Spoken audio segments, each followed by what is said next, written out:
Hello and welcome. In this video I will talk about the extreme value theorem. This will be the first of several results about functions from closed bounded intervals to the reals, but continuous functions indeed. So we have some closed bounded interval. I'm assuming here a and b are real numbers, a is less than b, f is continuous.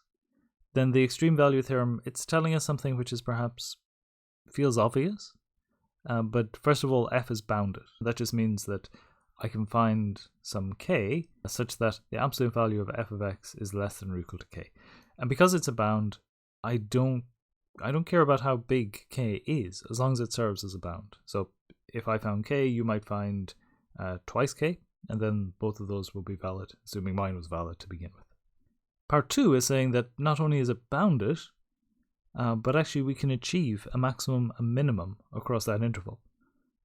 So if we look at the image, so just focusing on what this set is here, we see we have infimum, supremum, it's the same set. But if we just look at this set, this is the image of f of x, and we're saying that we can find an x little m so that the function achieves the infimum. And similarly, for the supremum, the function attains the supremum. This is all very symmetric, of course. So as a couple of examples, or rather non-examples, first of all I will take the function 1 over x on the interval, so this is not defined at 0, but it is defined at 1. So taking it on this interval, this function is not bounded, and it's failing the bounded condition because as x approaches 0, the function 1 over x diverges to infinity. So as a very, very poor graph, the function will look something like this, and we have 0 is obviously the axis here, and 1. So as x approaches 0, the function diverges to infinity.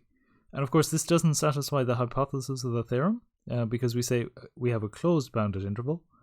There is perhaps an exercise in here, which is to show that 1 over x is continuous on this interval. There isn't actually anything that I've done, at least in the videos, to show that this is true.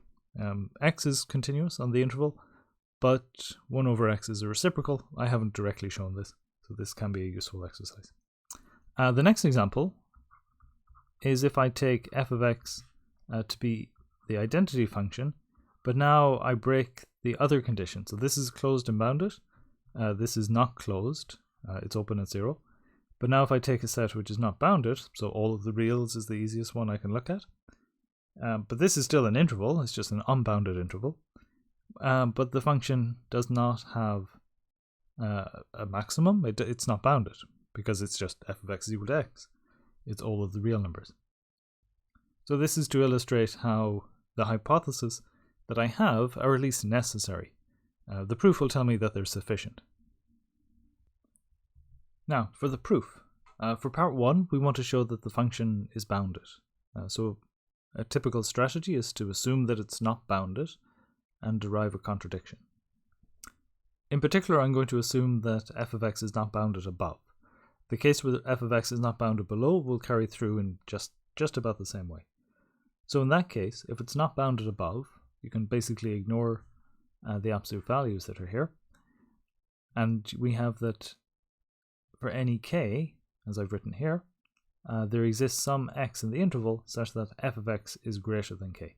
In other words, this condition up here fails. So given that the function is continuous, I want to try and derive a contradiction to this assumption that it's not bounded above. And to do that, I use the sequence definition of continuity, so that I know if we have some sequence, so if we have a sequence xn converging to some value that we call c, that might lie between a and b in that case, but this can be general, then f of xn, the resulting sequence, converges, and it converges to f of c. So the way that I combine this is to use this unbounded information to be able to find some sequence, essentially of the f of xn, which diverges to infinity, but in particular diverges, and therefore does not converge. And if I can relate that to some convergent sequence of the xn, then I'm done. So I can create a sequence xn. So let xn be any x such that f of xn is greater than n. So here n is a natural number. So that gives me a sequence. But the problem is that the values xn might hop around and might not converge. But if we assume for a second that xn converges to c, then by continuity of f of xn converges to f of c. But f of xn diverges to infinity. So we get a contradiction. And part 1 would be complete. The problem is with this, I don't have direct control over xn. It's something that I know exists, but what I know about is the sequence f of xn. So that leaves us wanting to construct a convergent sequence based on xn, and then use that information, hopefully, to show that f of the new sequence still diverges to infinity. We haven't covered Bolzano-Weierstrass in detail on the course, but if we had, then that would tell us that there is a subsequence which will do that. But without that theorem, and without having needed to do the heavy lifting to prove that theorem, we need to take a different approach. So considering what we know about the sequence xn, at this point it's perhaps not very much. We know that xn lies in the interval ab for all n. In particular, that means that the set of all xn, so this is not directly the sequence itself, but the set of all terms in the sequence, is a subset of the interval ab. So it's a subset of a closed and bounded interval. That's going to be useful for us, but in terms of showing convergence of xn, we don't have enough evidence. This graph, you might indicate that you have a lot of the terms of xn around this region, and so they get somehow tightly packed. But you might have had a second peak where it's not bounded, and in that case your terms xn might hop between two very distinct values. The other thing that I know about sequences, I know that monotone bounded sequences converge. So if I can derive, although perhaps not from directly xn, if I can derive a monotone sequence, and using the boundedness that I have here, then I'll be able to see a convergent sequence. And the result should hopefully have this property. F of the new sequence still diverges. So the way that I'm going to go about this, to ensure that I have monotone, this is using a lim supreme in a different label, although we haven't covered that in detail, so I'll do essentially that work here. So if I take sk to be the supremum, and again I'm relying on boundedness here, but this will be the supremum of xn, where n is at least k. So we're taking the supremum of some tail of the sequence. I'm ignoring the first however many terms, k minus 1 terms in this case, and looking at the supremum of the rest. But of course, as I delete terms, all that can happen is that that supremum decreases. So that tells me that the sequence sk converges. Now that's good, and I would like to know something about f of sk, but actually what I know is about f of xn.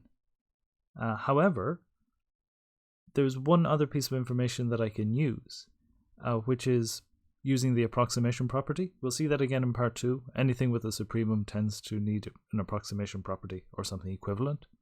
By the approximation property, there exists some sequence, ym, just so we have a different index here.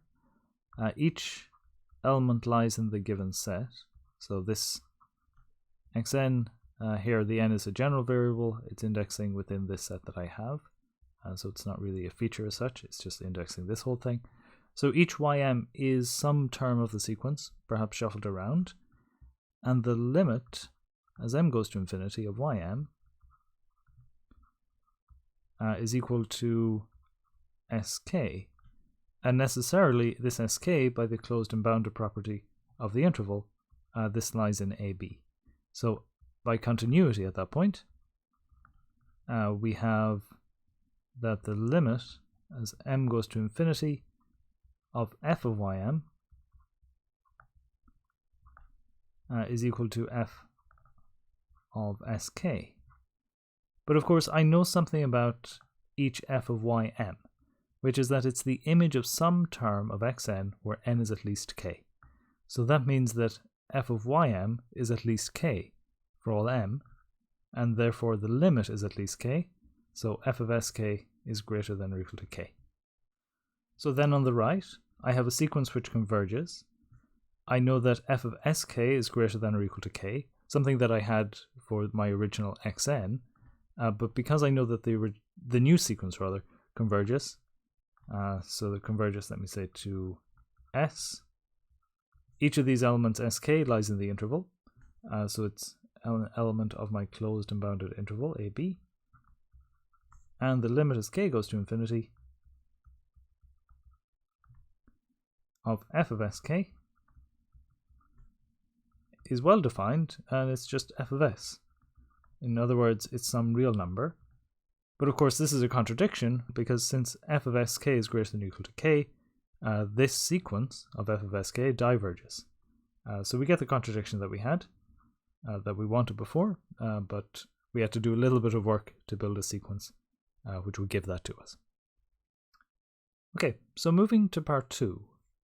So this was to say that f actually achieves a maximum and minimum on that interval.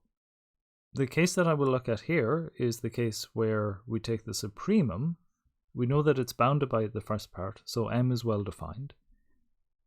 And we find that there exists some x capital M. So this is not an element of a sequence, this is just some value in the interval where the function achieves the value m. There might be more than one, of course, but such an xn exists. So looking at a statement like this, I want to prove something related to a supremum. So again, using the approximation property is going to be certainly a way to go. So by the approximation property, we can find an x little n such that the image lies between m minus epsilon, but I'm choosing 1 over n here to ensure something goes to 0, but some value strictly smaller than the supremum, less than f of xn. So this is how I'm choosing xn. It exists by the approximation property, less than or equal to m. So that allows me to construct a sequence such that the limit of f of xn converges to m. Just like in the first case, I don't have enough control over xn. If the supremum was achieved twice, for instance, then this xn might hop between those two values. And I don't have evidence to say that xn converges. And so the situation that we're in right now is similar to what we had in part 1. We have a sequence xn that we don't have any real knowledge of whether it converges or diverges. But we have another sequence generated from that, f of xn, which does something we want. In the previous case, that sequence diverged to infinity to give us a contradiction to the boundedness hypothesis. In this case, f of xn converges to m. So I just need to make sure that I can find some value in my interval. A limit of the sequence xn would do, but I don't know that that limit exists. But find some value such that f of that value is equal to capital M. So if I follow the strategy as in proof 1, so this goes through pretty much verbatim. So we take the supremum of the tail end of the sequence. So I'll call this sk again. So this is xn, n is greater than or equal to k. So this again is an element of the interval ab, because ab is a closed interval. Sk is monotone. In fact, it's decreasing. And it's bounded because it lies in this closed interval. So sk converges to some s. The problem always is that this is different from my sequence xn, where I knew something about the image of f. But nevertheless, I have in this situation that f of xn, it's always less than or equal to m, but it's greater than m minus 1 over k for all n greater than or equal to k. So applying an approximation property on sk, we can find some sequence, we call this ym previously, within this set, which converges to sk. And then if I apply the function with its continuity to ym, then I can take a limit on this to get f of sk. But of course the inequality might change. So without writing that down in detail, but following the same steps as before, we get less than or equal to, because we have taken a limit, so we might break the strict inequality, sk less than or equal to m. But in any case, this is perfectly good. So by a squeeze lemma, we get that f of sk converges to m as k goes to infinity. But also, sk converges to s. So by continuity, we get that f of s is equal to m. So up to completing the symmetric side of this argument, I've looked here only at the supremum, and perhaps fleshing out some of the details that I spoke but did not write down. This proof is complete. The proof within the textbook uses Bolzano-Weierstrass, which makes it look a lot more simple, but if you start to incorporate the proof of Bolzano-Weierstrass within that, then the work is really the same. What I've used here is a lim supreme, but done in detail, and these are important techniques in general.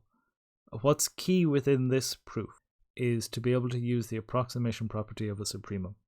So we can perhaps already identify that at the outset, because we have this capital M that's up here, and the little m were supremum and infimum of a given set. So using the approximation property is something that's going to come out quite naturally. Otherwise, continuity would suggest to us the use of a sequence converging and then applying the function f to that sequence. And so both of these features are essentially key within the proof.